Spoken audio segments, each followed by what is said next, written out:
Assalamualaikum warahmatullahi wabarakatuh. Alhamdulillah, segala puja dan puji hanya bagi Allah. Alhamdulillah Allah berikan kekuatan iman pada diri kita, karena iman adalah modal yang utama ya untuk kita bisa melangkah dalam setiap kehidupan, setiap aspek dari ya apa yang Allah berikan kepada kita.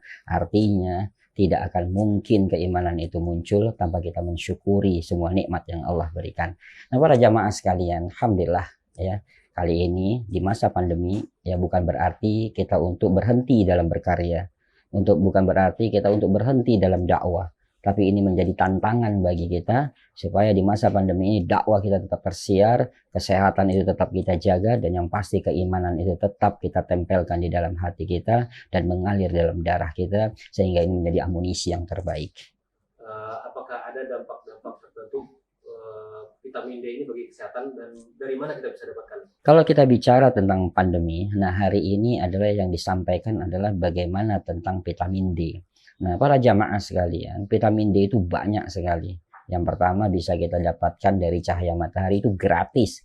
Makanya bahasa tentang keajaiban salat duha, ya tentang sumpah Allah di waktu duha. Nah, kenapa Allah sumpah di waktu duha? Itu karena banyak manfaat di sana.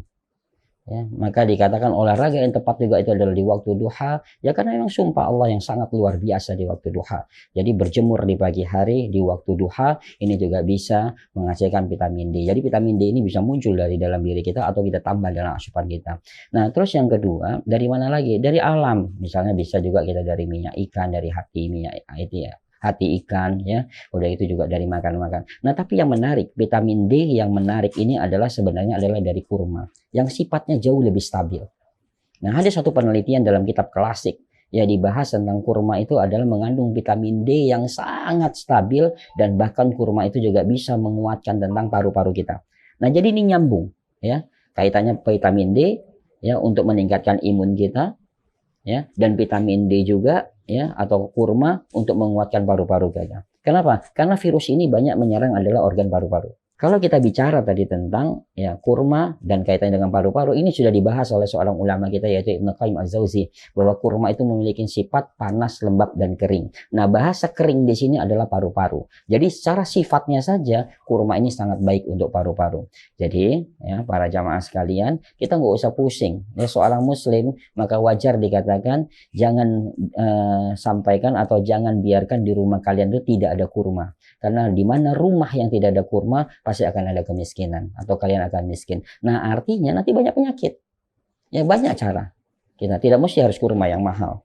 Ya kalau bisa kurma itu ada di tempat P3K kita. Karena manfaatnya banyak. Orang yang baru sakit, jusin kurma. Makan kurma.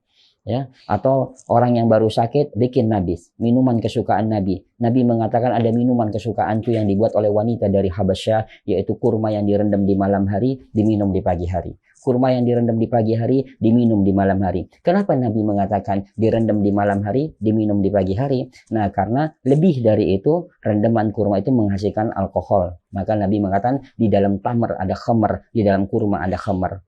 Ya, kita pernah meneliti tentang hadis Nabi tersebut. Nah, ternyata untuk di Indonesia ya 14 jam rendaman kurma ini mengandung alkohol lebih dari 3%. Nah, makanya hati-hati. Maka Nabi pernah mengatakan juga, aku haramkan di mana rumah yang ada rendaman kurma yang lebih dari sehari semalam atau yang lebih dari 3 hari. Nah, makanya di sini harus kita jaga. Nah, tapi bagaimana cara?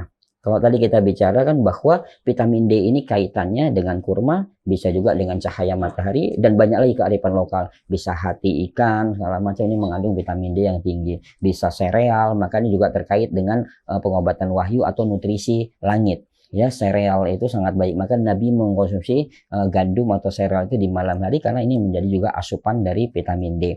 Nah, jadi jangan khawatir. Ya, siapkan kurma, sereal atau gandum di rumah kita. Ini insya Allah menjadi asupan vitamin D yang paling baik, dan jangan lupa olahraga di waktu pagi. Terkait dengan asupan vitamin D dari makanan-makanan, apakah pengolahan tertentu bisa merusak kualitas vitaminnya? Kalau kita bicara tentang beberapa pengelolaan dalam vitamin, nah vitamin ini punya karakter, bisa jadi dengan pemanasan yang berlebihan dia akan rusak. Ya, makanya kenapa dikatakan direndam ya, itu air juga bukan air yang panas sekali. Ya, jadi dengan air misalnya hanya 50 atau 60 derajat ya, nah itu sudah cukup. Jadi hangat-hangat saja itu bisa kita lakukan. Nah, tapi di sini saya akan mengajarkan sebenarnya beberapa tips ya bagaimana kita bisa bangkit ya ketika kita sakit atau kita terpapar oleh wabah tersebut, kita untuk memunculkan nutrisi terutama vitamin D dari kurma. Ya, vitamin D dari kurma, nah kita bisa campurkan. Nah, salah satunya adalah kalau kita punya ketika sakit sebaiknya emang dengan kurma ajwa paling efektif. Karena bab tentang kurma ini banyak diangkat dalam Al-Quran. Bahkan ada 20 ayat lebih tentang Al-Quran. 15 ayat dia berdiri bersama dengan tanaman lain, 5 ayat dia berdiri sendiri. Artinya kurma ini sangat luar biasa. Nah, tapi punya catatan, sahabat sehat, ya para jamaah sekalian. Nah, kita ketika mengkonsumsi kurma, kalau kita ada masalah pada lambungnya, maka sebaiknya kulit buah kurmanya itu kita kupas terlebih dahulu, karena kulit buah kurma ini memiliki karakter yang panas dominan dan dia bisa menyayat usus kita sehingga terjadi peradangan hebat pada diri kita. Jadi bisa kita habis makan kurma tiba-tiba batuk atau panas tinggi. Nah, kenapa? Kita mengkonsumsi kurma itu biasa mengunyahnya buru-buru. Ya, kita tidak pernah mengunyah lama. Nah, sehingga kulit buah kurma ini yang mengakibatkan menjadi masalah besar pada pencernaan kita. Maka sebaiknya dikupas terlebih dahulu, ya, atau direndam sedikit dengan air hangat baru bisa dikupas, atau bikin nabis, atau dengan cara yang ketiga yaitu di blender.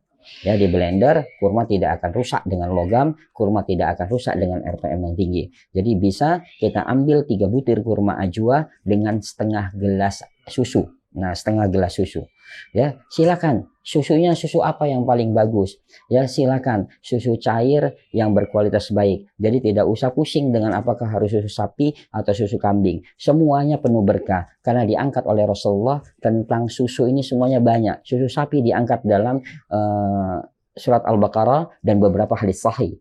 Susu kambing juga ada. Jadi yang membedakan susu sapi dengan susu kambing salah satunya adalah susu sapi memiliki alergi. Jadi kalau kita memiliki alergi sebaiknya tidak menggunakan susu sapi. Tapi kalau kita tidak, silakan. Ya, kita bisa menggunakan tadi setengah gelas susu, ya kita campur dengan 3 butir kurma, kita blender. Ya, kita blender dan itu kita konsumsi. Kapan waktu mengkonsumsi? Rasulullah SAW selalu memberikan resep itu ketika mengobati itu aja, resepnya adalah pagi dan petang. Kenapa pagi dan petang? Nah, maka pagi dan petang inilah terbentuknya sistem imun. Maka dijaga oleh Nabi melalui perintah dari Allah, melalui wahyu dijaga, maka di situ kita perlu ada zikir pagi dan petang, dikasih pahala yang luar biasa di pagi dan petang. Supaya apa? Supaya kita tidak tidur. Nah, kalau tidur imun kita drop di waktu pagi, maka tidak boleh tidur setelah subuh, tidak boleh tidur setelah asar. Nah, ini akan bermasalah kepada sistem kekebalan tubuh kita pada imun kita. Jadi konsumsi nutrisi yang baik salah satunya adalah vitamin D yang paling mudah kita dapatkan adalah dari cahaya matahari dan kurma. Karena sifat dari kurma lebih stabil daripada herbal yang lain, insya Allah. Boleh disampaikan tentang musyawarah peduli tadi, sekaligus langsung close. Ya, baik para jemaah sekalian, ya, kita akan ada satu program yaitu musyawarah peduli. Namanya juga musyawarah peduli. Mereka tidak akan bisa berjalan karena tidak ada kepedulian kita. Maka semakin kita peduli, maka semakin besar orang akan ikut dan kita akan menjadi satu pasukan yang sangat luar biasa, menjadi peduli kepada saudara kita. Maka lihat di bawah ini bagaimana program musyawarah peduli dan tonton terus video-videonya karena pasti ada yang baru dan memotivasi kita. Ikutin terus musyawarah peduli. Afal minkum. Assalamualaikum warahmatullahi wabarakatuh.